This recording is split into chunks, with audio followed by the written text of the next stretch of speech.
Hello बच्चों, आज हम आपकी वर्कशीट नंबर 10 जो मैथ की है, जिसमें आपको क्या बताया जाएगा, त्रिभुज तथा उसके गुण बताए जाएंगे। त्रिभुज और उसके गुण बताए जाएंगे और समकोण त्रिभुज के बारे में, स्पेशली समकोण जिसमें 90 डिग्री का कोण होता है और उससे संबंधित जो पाइथागोरस थ्योरम है जो गुण है उसके बारे में बताया जाएगा। समकोण त्रिभुज के बारे में और पाइथागोरस गुण के बारे में इसके बताया जाएगा। समकोण त्रिभुज तथा वर्ग संख्याओं की जानकारी। आवश्यक पूर्व ज्ञान, आपको क्या पहले ज्ञान होना चाहिए, एक तो समकोण त्रिभुज क्या होती है वो ज्ञान होना चाहिए, प्लस वर्ग संख्याओं की जानकारी होनी चाहिए। वर्ग संख्या कैसी होती है, जैसे अगर हमने 2 का वर्ग करना है तो 2 को 2 से गुना कर दो। वर्ग क्या होता है, 2 को 2 से गुना करने से 2 का वर्ग आ जाता है 4। वर्ग संख्याएं अगर 3 का वर्ग निकालना हो तो 3 गुना 3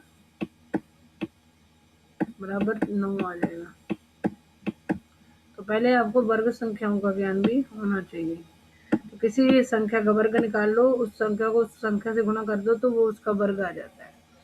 तो समकोण त्रिभुज कैसी होती है, जिसमें एक कोण 90 डिग्री का होता है।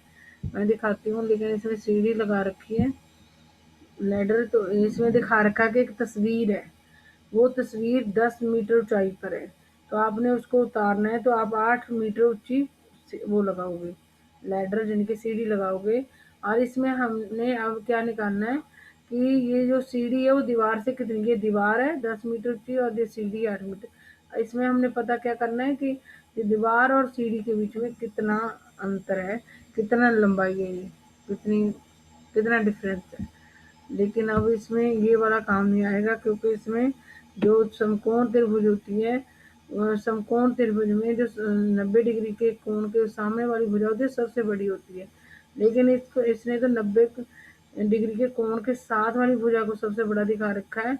इसलिए ये वाला ये जो दे रखी है इन्होंने सिचुएशन, ये सही नहीं है। एक तो समकोण त्रिभुज पता होना चाहिए, ये आपकी समकोण त्रिभुज बन गई।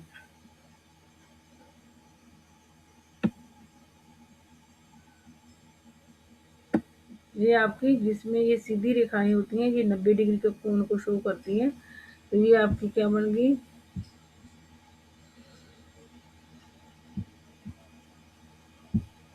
ये वाला आपका 90 डिग्री, ये ऐसे दिखा रखा होता है सीधी रेखाओं के साथ, ये 90 डिग्री का कोण होता है। ये दिमाग में रखो, इस वाली में आप समकोण त्रिभुज के बारे में पढ़ रहे हैं।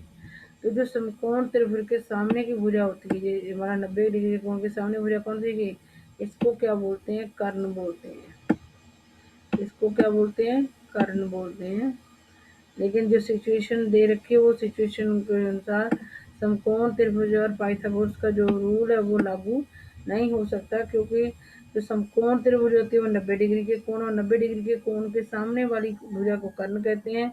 और पाइथागोरस में जो कर्ण होती है वो सबसे बड़ी भुजा होती है। समकोण त्रिभुज में जो कर्ण होती है वो सबसे बड़ी भुजा होती है, लेकिन इन्होंने क्या कर रखा है, 90 डिग्री के साथ वाली भुजा बड़ी दे सकते हैं। तो ये वाली सिचुएशन सही नहीं है उसके अनुसार, समकोण त्रिभुज और पाइथागोरस गुण के अनुसार। अब आगे बढ़ते हैं हम। पाइथागोरस गुण में क्या होता है, जैसे ये वाली ट्रायंगल दे रखी है, इस वाली ट्रायंगल में क्या दिखा रखा है, मैं दोबारा इसलिए बना रही हूँ कि आपको ये जो बना रखे हैं इन्होंने वर्ग, उसके कारण समझ नहीं आएगी। ये इसमें इन्होंने 5 दे रखी है, ठीक है, और ये वाली भुजा कितनी दे रखी है, 3 दे रखी है। ये वाली भुजा कितनी दे रखी है, इसमें 4 दे रखी है। तो ये वाला हो गया 90 डिग्री का कोण, ये समकोण त्रिभुज बन गई। तो अब हमने पाइथागोरस गुण के अनुसार कर्ण कौन सा है, 5। तो 5 का वर्ग कितना होता है, 5 गुना 5, यानी कि चाहे 5 का वर्ग कह लो चाहे कर्ण का वर्ग कह लो, 5 गुना 5 बराबर कितनी आ गई, अन्य दो भुजाओं के जो वर्ग होते हैं ना उनके बराबर होती है। बराबर दूसरी दो भुजाएं कितनी है, 3 और 3, 3 का वर्ग कितना आएगा, 3 गुना 3 प्लस ये पाइथागोरस थ्योरम के अनुसार कर्ण का वर्ग यानी कि 5 का वर्ग बराबर दूसरी दो भुजाओं के वर्गों का योग, यानी कि 3 का वर्ग कितना का इतना, और इनका जोड़ करना हमें, जोड़ कितना 4 का वर्ग, 3 और 4 के वर्ग को हम जोड़ के कर्ण देखते हैं, जो कर्ण के बराबर, कर्ण के वर्ग के बराबर 5 5 25, कर्ण का वर्ग कितना आ गया 25। त्रिभुज की जो दूसरी भुजा उसका वर्ग कितना आ गया 9, और तीसरी का कितना आ गया, दूसरी का तो 9 आ गया वर्ग, तीसरी भुजा का वर्ग कितना आ गया, चौको चौकी 16।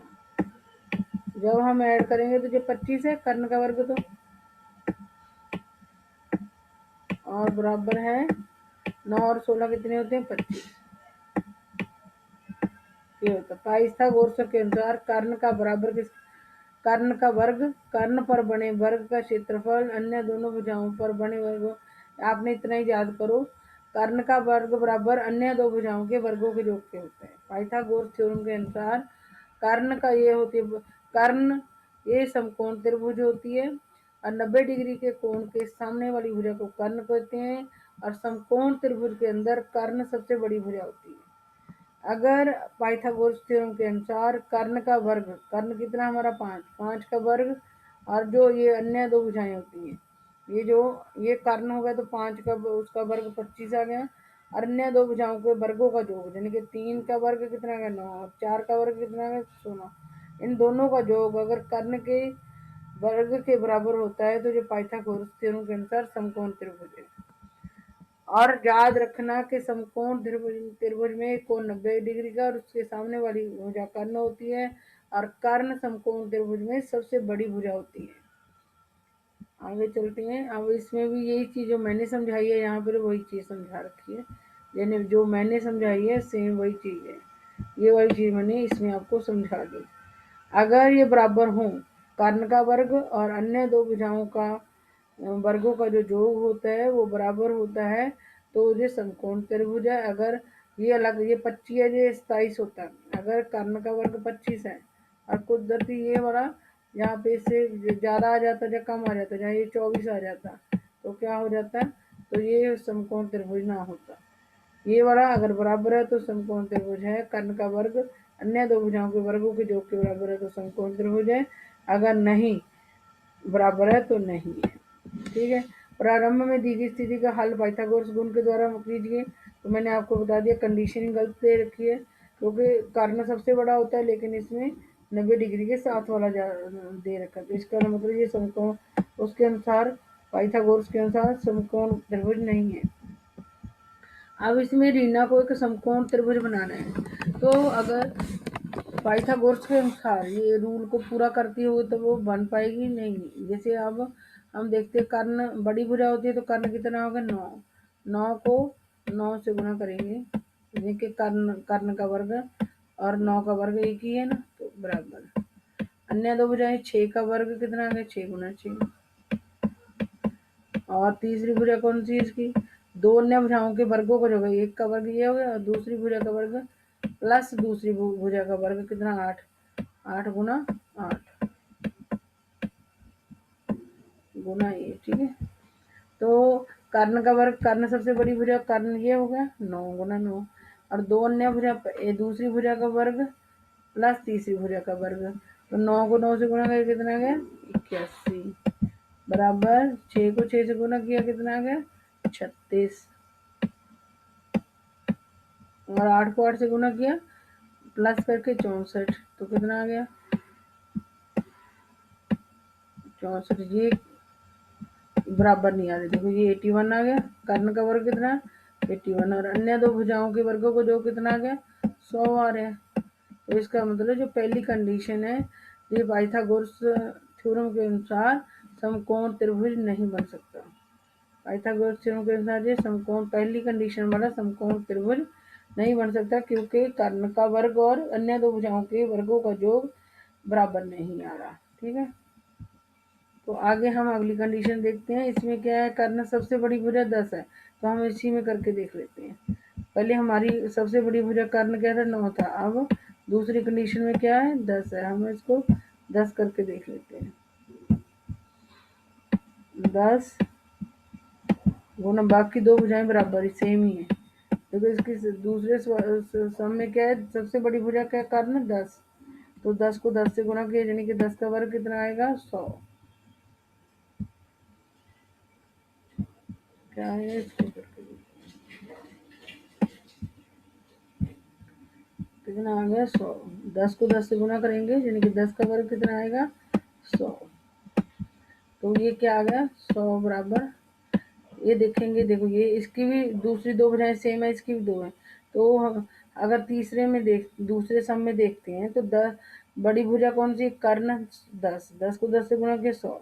दूसरी भुजा कितनी है, 6 गुना 6, और प्लस तीसरी भुजा कितनी है, 8 गुना 8, तो 10 को 10 से गुणा किया, 100, 6 को 6 से गुणा किया, 36, प्लस तीसरी 8 को 64 जो हो गया 100, तो बराबर आ रहे हैं। तो पाइथागोरस थ्योरम के अनुसार जो दूसरी त्रिभुज है वो समकोण त्रिभुज है।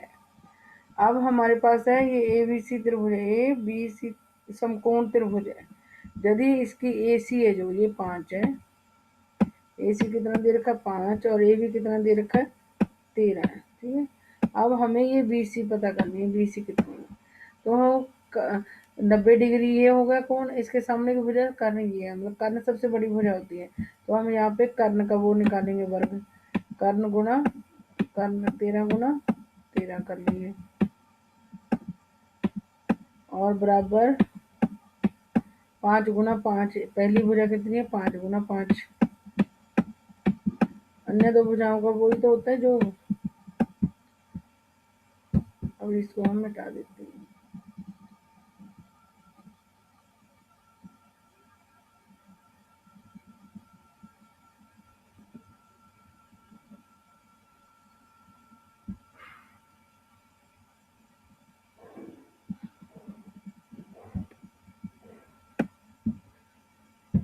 क्या हो गया इस बारे में, कर्ण ये हो गया 90 डिग्री के सामने वाला 13, कर्ण का जो वर्ग कितना हो, 13 गुना 13, इसकी दूसरी भुजा 5 गुना, तीसरी भुजा नहीं दे रखी, तो हम तीसरी भुजा को क्या मान लेते हैं, इसको x मान लेते हैं, तो प्लस होता है इसमें x गुना x का वर्ग तो x गुना x ही होगा। तो आपको बता देती हूँ, अगर हम x को x में जोड़ते हैं तो 2x आता है, x को x में जोड़ेंगे तो इसका आंसर कितना आएगा, 2x। लेकिन x को x से गुणा करते हैं तो x की स्क्वायर आता है, x को, यानी कि x का वर्ग क्या होता है, x की स्क्वायर, x की स्क्वायर, ठीक है। तो इसका क्या करेंगे अब, 13 तो 13 को 13 से करेंगे, 13 को 13 से गुणा करेंगे तो 169 आ जाएगा, जो बराबर 10 को 5 से 5 से गुणा को करेंगे 25 आ जाएगा, ठीक है। और प्लस अब x को x से गुणा करेंगे तो x की स्क्वायर आ जाएगा, ठीक है। तो इसको ऐसे होता है, जब अब आप कुछ कर नहीं सकते तो 25 को इसमें से घटा देंगे, लाके 169 में से 25 को घटा देंगे। ये प्रैक्टिस करके देख लेना आप बार बार ऐसे सब। तो इधर बराबर है एक्स स्क्वायर, ठीक है। इसमें से ये घटाएंगे ना तो 144 आएगा, घटा के देख लेना चाहिए, 144 आएगा बराबर एक्स स्क्वायर। जब एक्स कोई चीज़ की स्क्वायर इधर आ जाए, यानी कि किसी को ऐसे करके आ जाए, तो इसका वर्गमूल निकलता है। तो हम वर्गमूल में आपको सिखा देती हूँ कैसे निकालते हैं। वर्ग निकालना हो ना, तो अगर आपको एलसीएम निकालना हो उससे भी निकल सकता है। तो वर्ग निकालने का फार्मूला 144 के हम गुणनखंड बना लेते हैं, 2 2 का 1 लेते जाएंगे, 144 है 2 से जाएगा तो कितना है, 2 7, सॉरी 7 दूनी 14 और 2, ठीक है। फिर 72 को 2 से फिर भाग करेंगे तो 36 आएगा। किसी चीज़ का वर्ग निकालना हो तो पहले ऐसे उसके गुणनखंड बना लो, कितना आ गया, 18 आ गया। फिर 2 से भाग ऐसे करेंगे 9 आ गया, 9 को 3 से भाग करेंगे तो 3 आ जाएगा। फिर 3 को 3 से करेंगे तो 1 आ जाएगा, 1 आ जाए वो तब बंद होना अपनी, ठीक है। इससे ठीक है। अब हम इनको सबको यहीं लिख लेते हैं,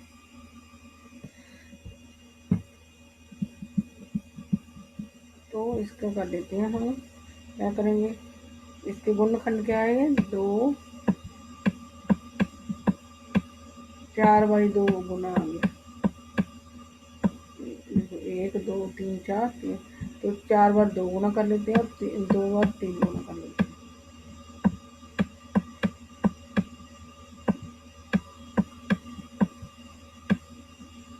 बराबर एक्स भी तो 2 बार गुना, तो ऐसे ही लिख लेते हैं हम, एक्स भी 2 बार गुना कर लेते हैं एक्स को।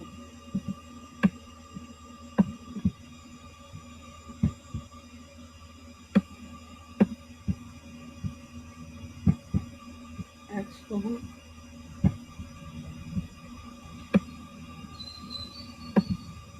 गुना एक्स कर लेते हैं, पहले तो हमने गुना कर लिया था ना। अब हम 2 2 का 1 लेते जाएंगे, इन दोनों में से अगर 2 2 में से 1 ले लेंगे, इसका 2 1 2 2 में से 1 2, इन दोनों 2 में से वर्ग होता है, 2 में से 1 लेते जाओ, 2 आ गए। इन तीनों दोनों तीनों में से 1 3 ले लेंगे, तो इन दोनों एक्सों में से बराबर का साइन वैसे ही रखेंगे, दोनों एक्सों में से 1 एक्स ले लेंगे, तो क्या आ गया, 2 दूनी 4, 4 3 12, 12 आ गई एक्स हमारी। मतलब हमारी वो वाली जो साइड है वो कितनी आ गई, 12 आ गई। तो इसकी साइड कितनी आ गई, ये वाली लंबाई ये 13 है, तो ये 12 है और ये 5 है। तो इस तरीके से ये आपका सम हो गया तीसरे वाला। अब हम छठा चित्र में देखेंगे क्या बता रहे हैं। अब इसको मिटा दूंगी मैं एक बार।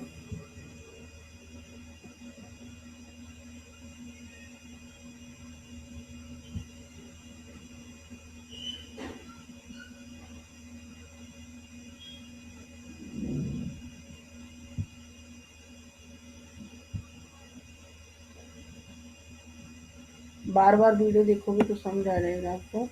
अब क्या है, चित्र में पतंग उड़ाने वाले धागे की लंबाई ज्ञात करो, यानी कि हमने कर्ण ज्ञात करना है। तो ये क्या 90 वाली डिग्री है ना, 90 डिग्री के सामने वाला कर्ण है, तो कर्ण की लंबाई इन्होंने हमें नहीं दे रखी, हम इसमें कर्ण ज्ञात करना है। कर्ण को हम एक्स लिख लेंगे इस बार, हमारा जो कर्ण होगा वो क्या होगा, जो एक्स एक्स लिख लेंगे इसको। तो दूसरा क्या है, जबकि जमीन से पतंग की ऊंचाई कितनी है, 40 मीटर, ये वाली 40 मीटर है। जया से पतंग की दूरी 30 मीटर है, और ये पतंग इससे जया खड़ी है, इससे कितना दूर है, 30 मीटर। पतंग इससे कितना दूर है, 30 मीटर। इससे लंबा ऊंचाई पे कितने उड़ रहा है, 40। अब ने कर्ण पता करना है। कर्ण को हमें इस बार के इसको एक्स ले लेते हैं, कर्ण को बार बार लिखना मुश्किल है, एक्स ले लेते हैं। तो कर्ण का वर्ग कितना होगा, एक्स गुना एक्स बराबर हमारा क्या आ गया, 30 गुना 30,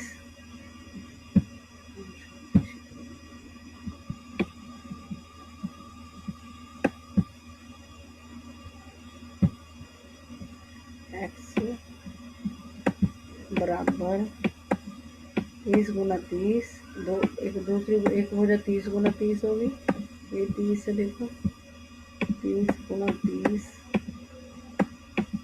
प्लस होती है यहाँ पे, आपको भी पता रूल में 40, दूसरी तीसरी वजह कितनी है, 40 है, 40 गुना 40 करती है, ये इजी निकल जाए। कर्ण निकालना आसान होता है क्योंकि उनका दोनों का वर्ग करके जोड़ दो, तो हम निकाल देते हैं।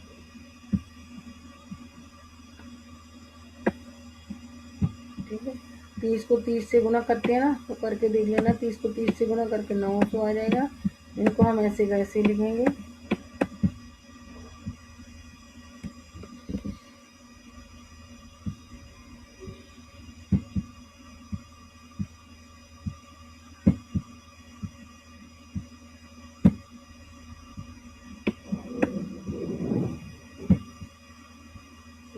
एक्स गुना एक्स, 900 प्लस 1200 आ जाएगा, 900 प्लस 1600, सॉरी 40 को 40 से गुना करोगे ना तो बच्चों 1600 आएगा। तो एक्स गुना, दोबारा फिर वही लिख लेते हैं, एक्स गुना एक्स।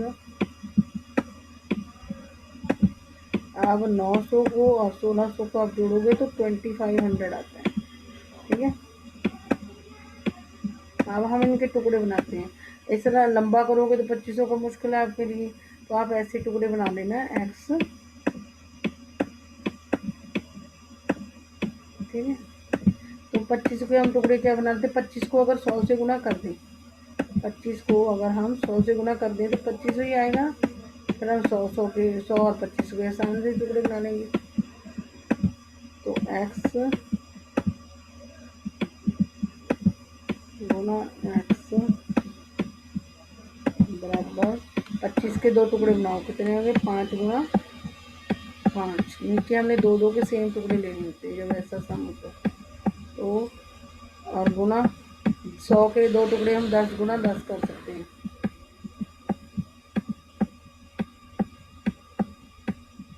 ठीक है। तो x 2 एक्सों में से 1 एक्स ले लेंगे, ऐसे ही करना होता है ऐसे वाले भाई था। 5 में से 2 पाँचों में से 1 5 ले लेंगे, और 2 दसों में से 1 10 ले लेंगे, गुना तो वैसी रहेगी हमारी। कितना आ गया, x बराबर हमारा, यानी कि हमारा कर्ण हमने x माना था, 10 को 5 से गुना करेंगे तो कितना आ गया हमारा 50 आ गया कर्ण। इसको बार बार वीडियो को देखना, समझ आ जाएगा। तो हमारा कर्ण कितना आ गया 50 सेंटीमीटर, जो भी मीटर दे रखे हैं, हमारा कर्ण क्या आ गया 50 मीटर। इस तरीके से आज आपकी समकोण, कोण और त्रिभुज, एक तो आप याद रखो यही चीज़ें, जो समकोण भुजा त्रिभुज होती है उसके जो 90 डिग्री के सामने वाली भुजा होती है वो कर्ण होती है, और कर्ण सबसे लंबी भुजा होती है। तो अब ये बार बार देखोगे, जो मुश्किल टॉपिक है, अगर देखोगे तो बार बार इस चीज़ को समझोगे, बार बार वीडियो देखोगे तो ही ये आपको समझ आएगा त्रिभुज वाला चैप्टर।